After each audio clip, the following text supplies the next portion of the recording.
starts in 3, 2, 1, go.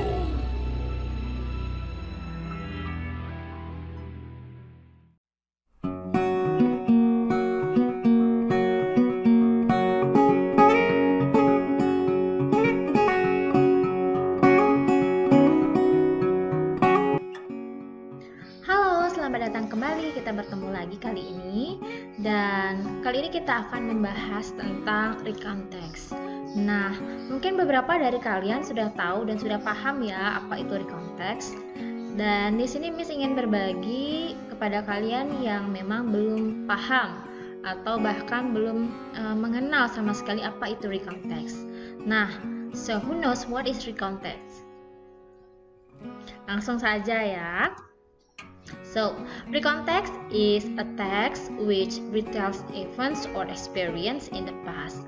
Its purpose is either to inform or to entertain the readers. Jadi, recount text ini adalah sebuah teks yang menceritakan kembali peristiwa-peristiwa atau kejadian-kejadian atau pengalaman di masa lalu atau yang sudah terjadi ya kata lainnya. Dan itu dia memiliki tujuan untuk menginformasikan atau menghibur si pembaca itu sendiri, begitu. Nah, kita lihat sekarang generic structure of recount text. Nah, strukturnya sudah ada di sini ya. Dan sekarang misalkan bahas satu persatu. Yang pertama itu ada orientation, ya. Lihat di sini apa itu orientation-nya, isinya apa aja. Nah, seperti ini. It gives the readers the background information needed to understand the text, such as who was involved, where it happened, and when it happened. Jadi di dalam orientation ini diberikanlah latar belakang informasinya ya, seperti siapa yang berperan di dalamnya, kemudian di mana itu terjadi, kemudian kapan itu terjadi ya, when it happened. Kemudian yang kedua itu adalah events-nya. Ini yang penting juga. Kenapa? Karena disinilah a series of events ordered in chronological sequence. Urutan-urutan peristiwa atau kejadiannya di sini diceritakan di bagian events ini. Mulai dari pokoknya dari awal kejadian atau peristiwa itu ya diceritakan di bagian ini sampai akhirnya. Kemudian di bagian reorientations ini ya, personal comment about the events or what happened in the end. Ya, jadi ada komen seseorang di sini ya, tentang bagaimana peristiwa yang sudah terjadi itu ya. Jadi ditulis di bagian reorientations-nya, personal comment ya. Bisa juga dia menggambarkan rasa yang dia alami pada saat mengalami peristiwa-peristiwa tersebut seperti itu. Jadi diceritakan di reorientation ini. Kemudian kita lihat ada berapa sih jenis recount text itu. Nah, kinds of recount text ada 4. Yang pertama adalah personal recount, yang kedua factual recount, yang ketiga imaginative recount, and the last one historical recount. Maybe one of you atau beberapa dari kalian juga mungkin sudah tahu ya jenis-jenis dari recount text ini. Nah, pengertian dan contohnya masing-masing berbeda ya, walaupun sedikit mirip tetapi mereka berbeda. Nah, seperti apa? Baik, kita akan segera membahasnya. Namun sebelumnya, Miss akan memberikan kalian karakteristik dan language features ya, karakteristik atau language features of recount text itu. Apa saja ya, seperti ini yang sudah tertera. Yang pertama, dia menggunakan simple past tense. Yang berikutnya menggunakan simple continuous tense. Kemudian menggunakan past perfect tense. Past perfect continuous tense seperti ini. Nah, dalam sebuah recount text pasti aja ada tenses ini di sana ya.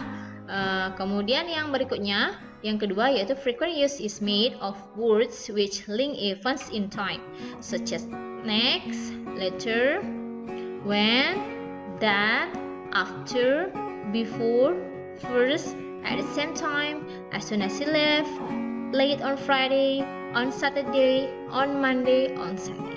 Seperti itu ya. Jadi sering sekali menggunakan kata-kata yang related atau berhubungan dengan kejadian pada peristiwa waktu itu, seperti seperti ini yang sudah saya bacakan tadi ya, dan seperti yang sudah kalian lihat juga di layar kalian. seperti ini semuanya, ya. Kemudian yang ketiga, focus on a specific participant. For example, I di sini adalah sebagai si penulis itu, the writer ya. Kemudian yang keempat, using the conjunctions.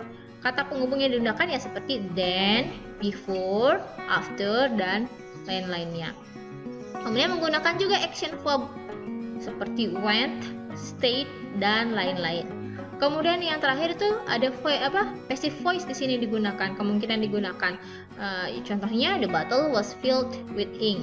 Nah, biasanya ini ada pada kalimat di factual recounts-nya. Begitu kurang lebih. Sekarang, misalkan memberikan kalian sebuah teks seperti ini yang sudah terlihat di layar kalian. Ada sebuah teks ya. Kalian coba analisis, apakah teks ini masuk ke personal recount, atau masuk ke factual recount, atau ke historical recount, atau malah ke imaginative recount, ya. Coba kita teliti bersama-sama. Mungkin saya bantu membaca sehingga kalian bisa sambil membaca dan mendengar, dan kalian bisa menelaah apakah ini masuk kemana, ya. Oke. I spent my last summer in Seoul, South Korea. I went there by myself for 4 days solo trip. On the first day, I was landed at Incheon Airport around 7 a.m. after a 6 hours long flight. Then I went to Seoul by train and checked into the hotel I already booked. I decided to take a rest for a while. At night, I went to Hongdae, a famous district in South Korea. I went to eat traditional Korean food and went around the neighborhood. On the next day, I went to the Gyeongbokgung Palace and National Museum. I also went to learn how to make kimchi and see the scenery of Seoul from Seoul Tower. I went back to the hotel at 10 p.m. and immediately went to sleep. On the third day, I went to the Korean Demilitarized Zone or DMZ ya. DMZ biasa disebut. DMZ is a border barrier that divided South Korea and North Korea. I also went to Dora Observatory. From here, we can see how North Korea looks like through binoculars. I spent the 4th day walking around Myeongdong and buy some stuff and souvenir for my family and friends. I went to the airport at 3 p.m. since my flight is at 5 p.m. I have a fantastic experience in South Korea, especially to get see directly how the Korean Peninsula is. It is a great trip. Ya, sudah jelas dari satu atau sebuah teks yang sudah kita baca bersama-sama. Kira-kira ini merupakan jenis recount teks yang mana? Ayo. Oke, langsung saja ya. Nah, ini dia. Dia merupakan personal recount. Kenapa? Karena lihat saja dulu pengertiannya, definisinya di sini. Personal recount text is a text that telling the reader about one story or experience or activity which is happened in the past. Oke, sudah jelas. Jadi personal recount ini adalah sebuah teks yang memberitahukan si pembaca tentang satu story, satu cerita atau pengalaman atau aktivitas yang sudah terjadi di masa lalu. Jadi ini sudah jelas. Nah, kita lihat bagian orientationsnya. Orientationsnya diambil di paragraf pertama yang mana dia bilang I spent my last summer in Seoul, South Korea. I went there by myself for 4 days solo trip. Jadi siapa di sini? Siapa yang berperan? Ya I-nya itu ya subjek I. Kemudian kapan? Kapan ya pada saat last summer. Kemudian di mana? Where? Di South Korea. Jelas ya. Seperti struktur teks yang tadi, orientation itu tentang apa sudah jelas. Kemudian kita lihat events-nya. Ada on the first day, dia menceritakan di hari pertama. Nah, tadi di orientation kan sudah dijelaskan bahwa itu berisi tentang serangkaian atau urutan kejadian-kejadian ya dari awal sampai akhirnya seperti itu ada di events-nya. Nah, ini dia menceritakan mulai dari on the first day. Di hari pertamanya I was landed at Incheon Airport. Nah, sudah jelas di sini. Kemudian berikutnya singkat cerita langsung ke on the next day. On the next day-nya artinya berarti ya di hari kedua ya, karena ini sudah di sini on the first day. Di hari kedua dia pergi ke istana Gyeongbokgung dan Museum Nasional itu. Kemudian kita lihat lagi di sini on the third day. Nah, ini berurutan semua ya dari hari pertama, kedua, ketiga. Dia bilang dia pergi ke ini Korean Demilitarized Zone atau DMZ ya. Kemudian kita lihat lagi, oh ternyata masih ada hari keempat. Nah, dia meluangkan hari keempatnya dengan berjalan-jalan di sekeliling Myeongdong dia, sekitar Myeongdong. Berarti ada 4 hari dia pergi ke sana dan dia urutkan semua, dia ceritakan semua ya. Itulah eventsnya maksudnya ya. Nah sekarang lihat yang bagian reorientations. Tadi kan dibilang ada personal comment di sini. Kita lihat personal commentnya apa. I have a fantastic experience in South Korea, especially get to see directly how the Korean Peninsula is. That is a great trip. Jadi dia bilang apa? Saya mempunyai pengalaman yang fantastik, yang luar biasa di Korea Selatan, especially to get to see directly how the Korean Peninsula. Jadi untuk khususnya bisa melihat bagaimana Korea itu secara langsung seperti itu. It is a great trip. Nah itu menurut dia, itu komen dia, itu rasa yang dialami sehingga dia bisa berkomentar seperti ini, seperti itu ya.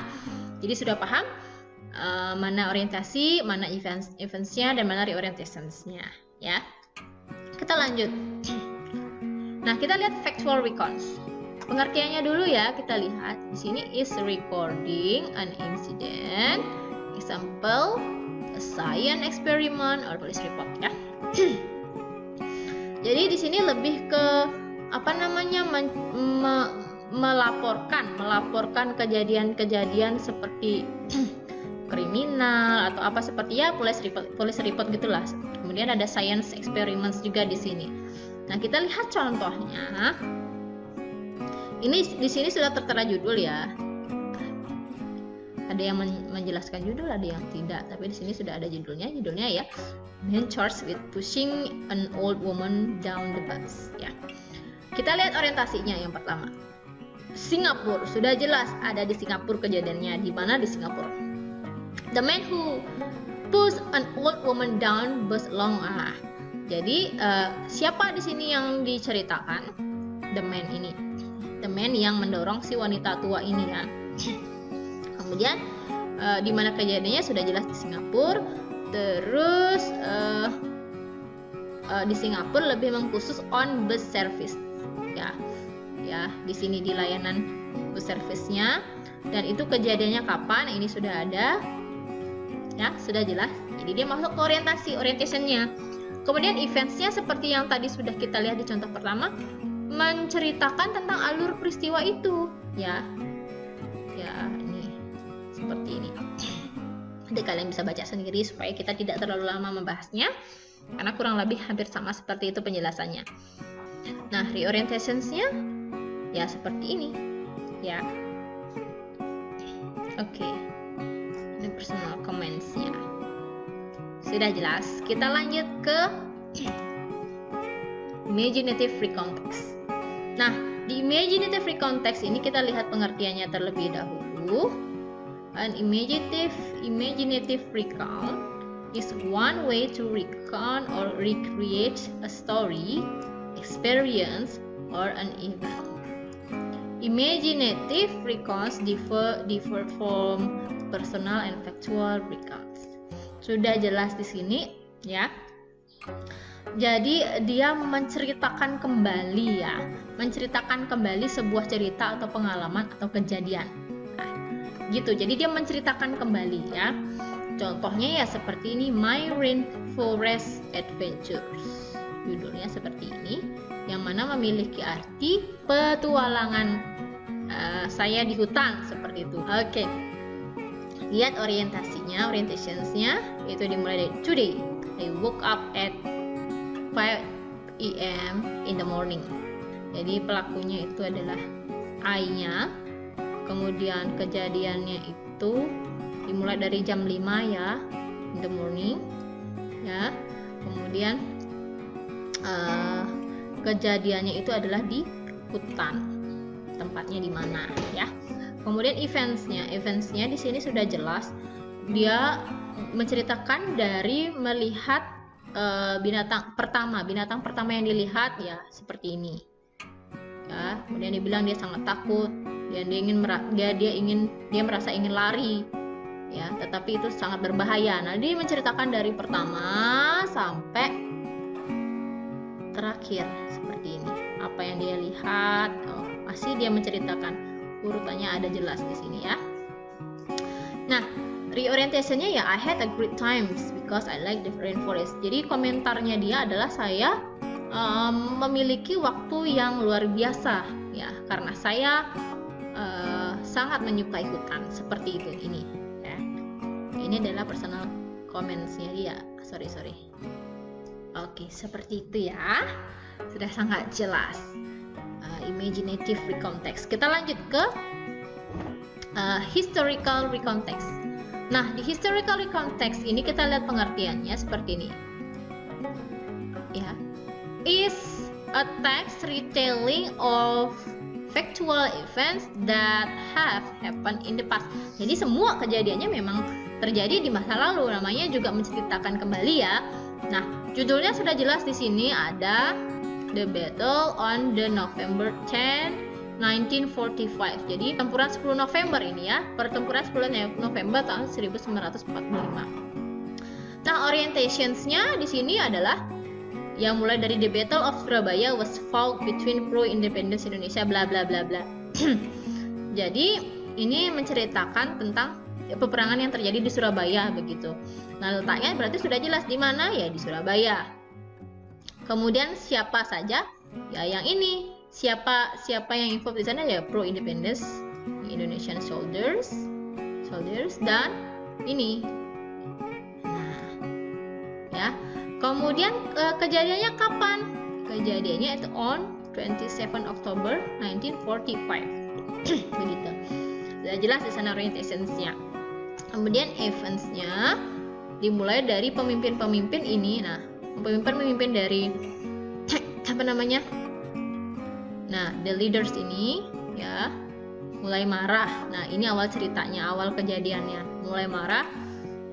Ya, bisa dibaca langsung sampai di sini. Ya.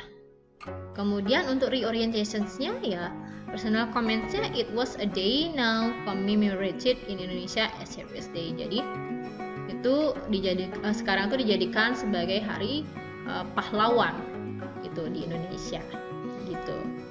Ya, sangat mudah. Jadi sebenarnya gampangnya itu ya cari aja kalau nyari orientasinya ada biasanya di awal-awal paragraf, kemudian eventsnya ada di pertengahan begitu. Kemudian untuk orientasinya biasanya ada di akhir paragraf terakhir biasanya begitu ya. Kira-kira paham? Mungkin paham ya. Karena ini nggak jauh beda, hanya saja mungkin pengertiannya aja yang berbeda dan sebenarnya dari contoh-contohnya juga hampir mirip-mirip begitu. Cuman kita bisa lebih teliti lagi melihat perbedaan-perbedaannya dari apa yang sudah kita pelajari hari ini. Oke? Ya, saya rasa sekian dulu. Break a leg, semangat ya untuk tetap belajar dan sehat selalu. Bye-bye.